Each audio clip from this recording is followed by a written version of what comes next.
अगर आपने इस वीडियो के ऊपर क्लिक किया है तो ज़रूर सब्सक्राइब करके जाइएगा। सब्सक्राइब करने में कोई भी पैसा नहीं लगता है, पर आपका एक सब्सक्रिप्शन मेरे लिए बहुत बड़ा इंस्पिरेशन है। दोस्तों, अभी ये सुजुकी जिक्सर 250 के साथ मेरा मोर देन 4500 किलोमीटर्स कंप्लीट हो गया है। तो ये मोर देन 4500 किलोमीटर्स मेरा कैसा रहा इस सुजुकी जिक्सर 250 स्ट्रीट फाइटर के साथ, उसी के ऊपर आगे कुछ 3 वीडियो आने वाला है। और ये जो व्हीकल है इसका एक बहुत बड़ा इशू जो मुझे हर बार फेस करना पड़ता है कि इसका सीटिंग अरेंजमेंट, मतलब कि इसका जो सीट का जो स्लोप है ना सामने की तरफ, इसके बारे में मैं बहुत ज्यादा वोकल था। इसका जो सिटिंग अरेंजमेंट है, इसका जो सीट है, इसका जो सामने की तरफ स्लोप है, मतलब कि पीछे की तरफ ये इंक्लाइंड है, इसलिए मुझे बैठने में दिक्कत होता था।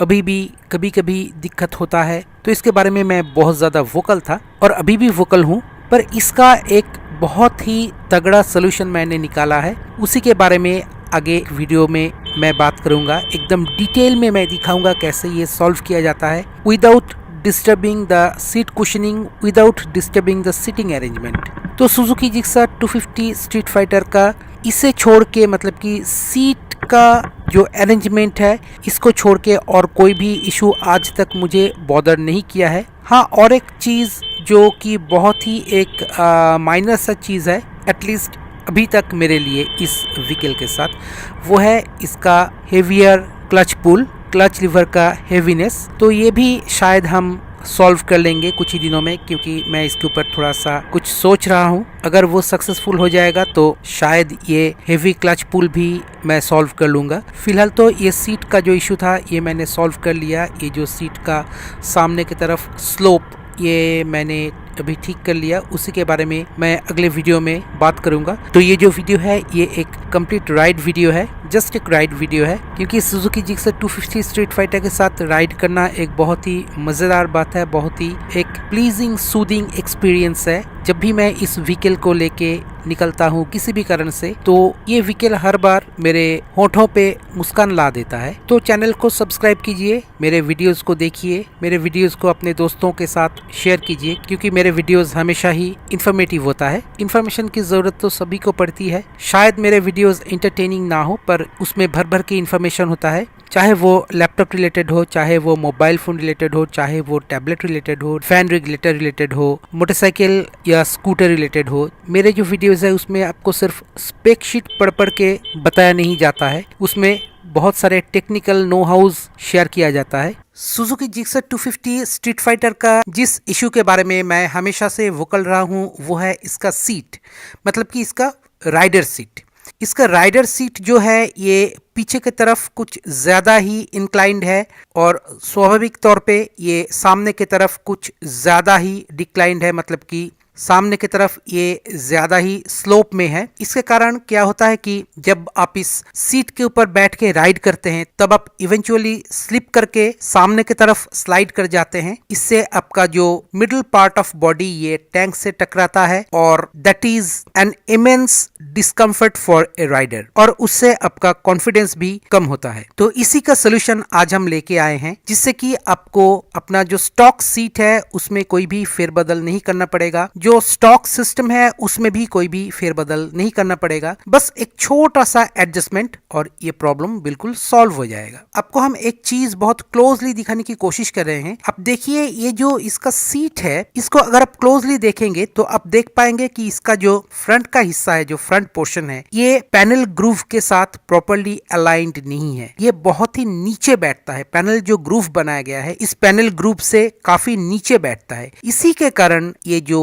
एक्स्ट्रा स्लोप है ये बन जाता है इस सीट में और राइडर धीरे धीरे सामने की तरफ फिसलने लगते हैं। पर अगर आप इस हिस्से को थोड़ा सा उठा दे तो आप देख सकते हैं कि पैनल ग्रुप के साथ ये एकदम प्रॉपर्ली अलाइन हो जाता है और सीट का ये वियर्ड स्लोप ठीक हो जाता है और सीट प्रॉपर लेवल पे आ जाता है। तो इसको अभी हम कैसे ठीक करेंगे? हमारा लक्ष्य यही है कि हम इसका जो स्टॉक सीट कुशनिंग है इसको बिल्कुल ही नुकसान नहीं पहुंचाएंगे, सीट को स्टॉक रखेंगे, पर सीट का जो स्लोप है उसे हम करेक्ट करेंगे। तो इसके लिए पहले हमको बैक सीट को खोल के लेना है, उसके बाद फ्रंट सीट होल्डर जो एलन की स्क्रूज है उन स्क्रूज को हम अनस्क्रू कर लेंगे और सीट को बाहर निकाल लेंगे। सीट को बाहर निकालते ही आप देखेंगे कि सीट के सामने की तरफ, टैंक के पीछे की तरफ एक सीट स्टॉपर असेंबली लगा है। इस सीट स्टॉपर असेंबली में एक मेटल नॉच लगा है और एक रबर कुशन लगा है। ये जो मेटल स्टॉपर नॉच है ये सीट में बने हुए स्टॉपर ग्रूव में इंसर्ट हो जाता है और स्टॉपर ग्रूव के सामने जो एलिवेटेड प्लेस है वो प्लेस रबर कुशन के ऊपर रेस्ट करता है। तो अभी हम क्या करेंगे, ये जो स्टॉपर असेंबली है इसे हम पहले मेन चैसिस से अलग कर लेंगे। इसके लिए ये जो दो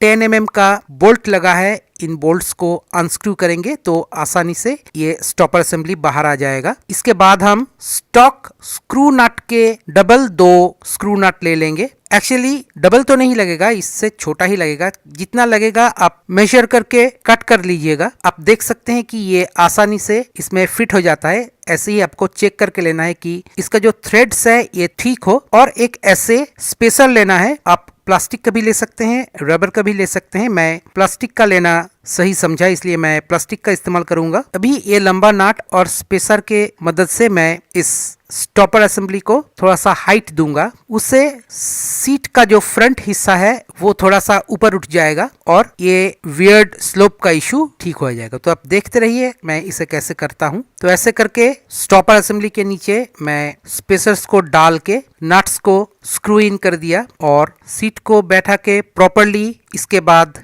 देखना पड़ता है कि स्टॉपर मेटल नॉच जो है ये सीट के स्टॉपर ग्रूव में प्रॉपरली जा रहा है कि नहीं, इसे बार बार देख लेना जरूरी है।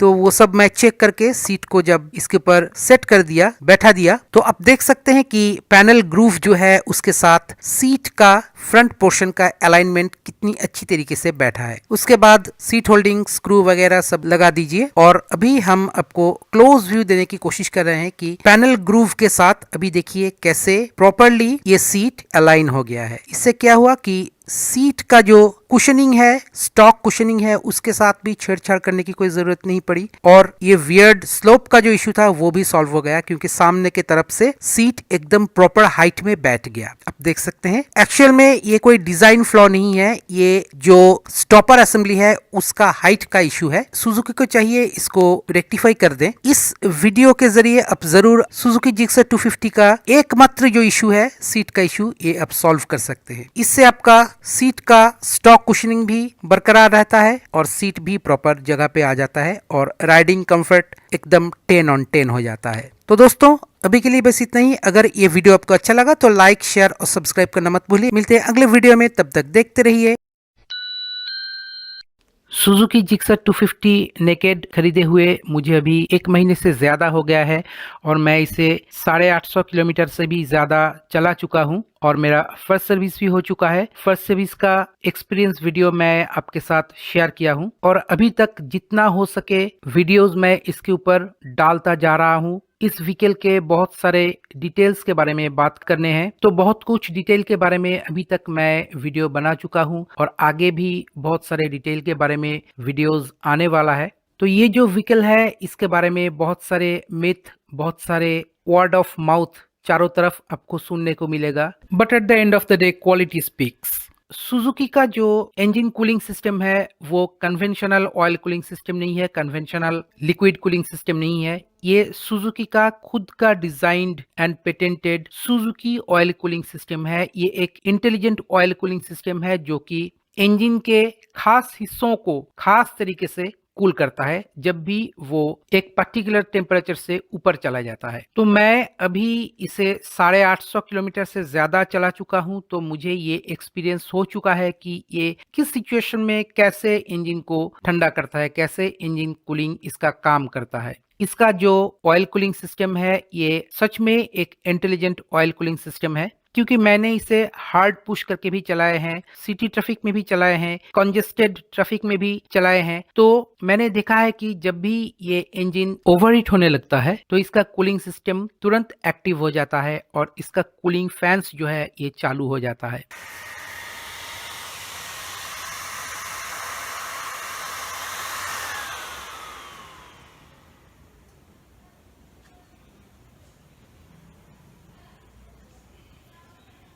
ऐसा नहीं है कि आप हाई स्पीड में जा रहे हो और आपका कूलिंग फैन अचानक से चालू हो गया, ऐसा नहीं है। ये व्हीकल जब हाई स्पीड में चलता है तब इसका इंजन हीट होता है, पर वो हीट कभी भी पैरों पे नहीं आता है। सिटी ट्रैफिक में भी जब भी आप चलाते हैं इसका इंजन हीट तो जरूर होता है, पर कभी भी आज तक ये 850 किलोमीटर चलाते हुए कभी भी इसका हीट मेरे पैरों पे महसूस नहीं हुआ। टाइट सिटी कंजेशन में अगर आप इसे चलाएंगे तो इसका इंजन ओवरहीट होता है और तब भी इसमें कूलिंग फैन चालू हो जाता है।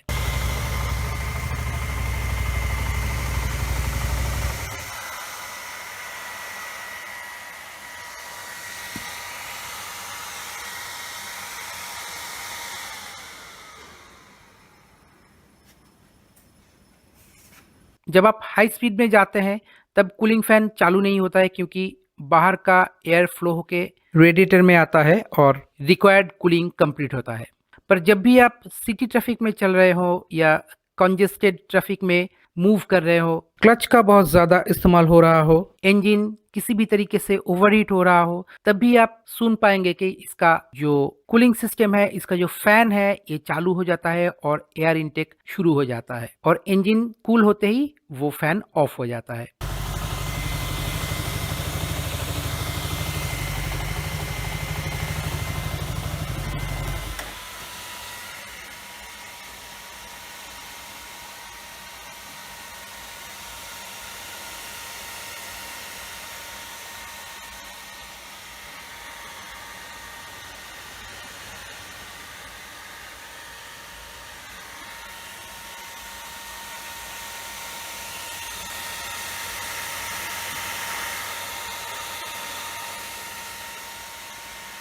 मैंने कई बार इसे टेस्ट करके देखा है डिफरेंट सिचुएशन में कि इंजन का हीट कभी भी मेरे पैरों पे नहीं लगता है और ओवरहीटिंग कंडीशन में इसका कूलिंग एक्टिव हो जाता है और एक्टिवली इंजन को ठंडा कर देता है। कन्वेंशनल लिक्विड कूल्ड और ऑयल कूल्ड कुछ इंजन में ऐसा सिस्टम बनाया जाता है कि वो इंजन थोड़ा सा हीट होते ही कंटिन्यूअसली रन करना शुरू हो जाता है, क्योंकि उन व्हीकल्स का सिस्टम मैपिंग वैसे नहीं होता है, उनका कूलिंग सिस्टम सुजुकी जैसे इंटेलिजेंट कूलिंग सिस्टम नहीं होता है। तो जो भी हो, सुजुकी जिक्सर 250 का इंजन हीटिंग इशू के बारे में अगर किसी को कोई सवाल है तो शायद इस वीडियो में उस सवाल का जवाब मैं दे सका। सुजुकी जिक्सर 250 में कोई भी इंजन हीटिंग का इशू नहीं है।